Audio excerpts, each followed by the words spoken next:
crianças, agora nós vamos ver aqui um pouquinho sobre fração. A semana passada, nossa aula passada, a gente viu o que é fração, como representar fração, né? Isso, representar graficamente, a leitura de fração. E hoje nós vamos ver fração de quantidade e comparação de fração, ok? Então, o que é fração de quantidade? A semana passada nós falamos de inteiros, não é isso? Quando eu tenho um inteiro, que eu divido em partes iguais, que eu tiro uma parte desse inteiro que foi dividido. E hoje nós vamos falar de fração de quantidade. Hoje nós não vamos ter o inteiro, nós teremos hoje uma quantidade de objetos. Nós temos aqui, que é para ser banana, nós temos aqui 2 laranjas, né? Um cacho de uva e nós temos 3 bananas. Ao todo nós temos 6 frutos. Ao todo nós temos 6 frutas, ok? Como o todo é representado pelo denominador, o 6 vai ficar aqui, né? Aí, o que foi que aconteceu? Eu tirei 2 laranjas. Que parte do total de frutas eu tirei? Eu tirei 2 frutas. Então, a fração que representa essa imagem, essa quantidade de fruta, é 2/6. Por quê?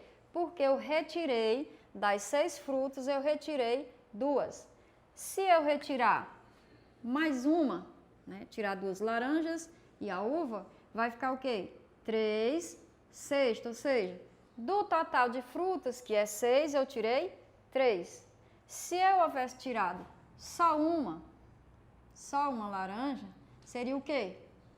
Que fração seria representada? 1/6, quer dizer, eu tirei 1/6 do total de frutas. Não é difícil isso aqui. Por exemplo, se eu tiver uma tela, né, nesse formato, está dividido aqui, porque eu vou pintar cada parte dessa daqui de uma cor diferente, certo? Eu tenho aqui essa tela, e aí eu vou pintar uma lista azul, vou deixar uma lista branca, ok? Vou estar pintando assim. Então, vamos ver quantas listas, ou seja, quantas partezinhas tem essa tela. 1, 2, 3, 4, 5, 6, 7. Então, essa tela ela foi dividida em 7 listas.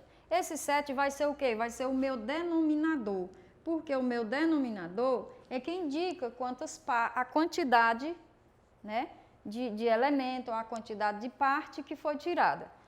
Quantas listas está pintada de azul? Pintada de azul. Quantas listas? 1, 2, 3, 4. Então, 4/6 dessa tela foi pintado de azul. Quantas partes está pintada de branco? 1, 2, 3.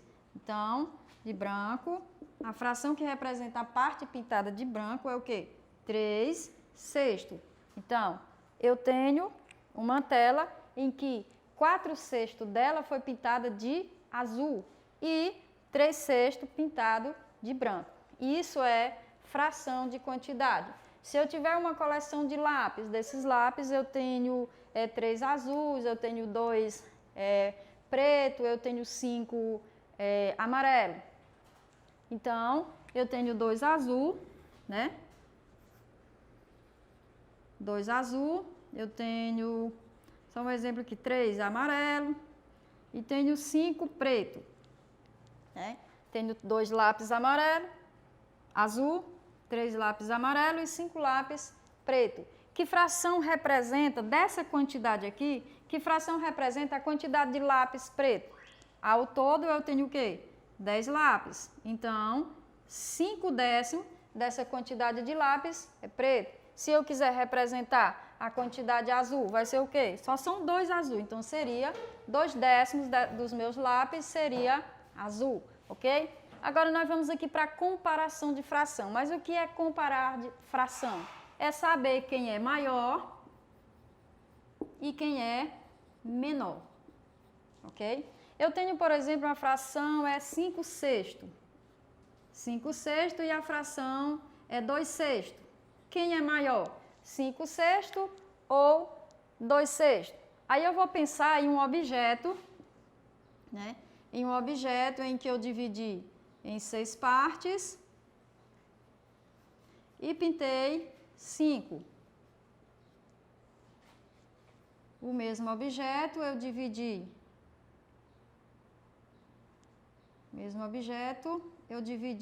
Em 6 partes e tirei 2. Então, eu tirei, a maior parte foi tirada de quem? De 5 sextos, né? Então, o que sobrou foi só 1. Então, ele é menor do que esse aqui. Eu não vou olhar para o denominador, eu vou olhar somente para o numerador. No livro de vocês observam bem aí na página 136, na página 136 que está falando, ó, sobre comparação de fração. Aí ele dá aí vários exemplos de comparação de fração, mas antes ele começa bem aí, comparar fração, na página 135, ele vai mostrar quando é que uma fração ela é maior do que outra. E se eu tiver que a fração tem os numeradores iguais, 2/3 e 2/3, ela seria maior, menor, diferente ou igual? Claro que seria igual, né? Essa fração ela foi tirada a mesma parte, ambas as partes desses dois inteiros foi tirada a mesma quantidade, ok? Até a nossa aula lá no WhatsApp, qualquer coisa eu posso ir tirando as dúvidas lá, fazendo a demonstração, posso escrever, vocês vão perguntando o que vocês não for entender, a gente vai tirando a dúvida, como sempre, tá bom? Até a próxima aula.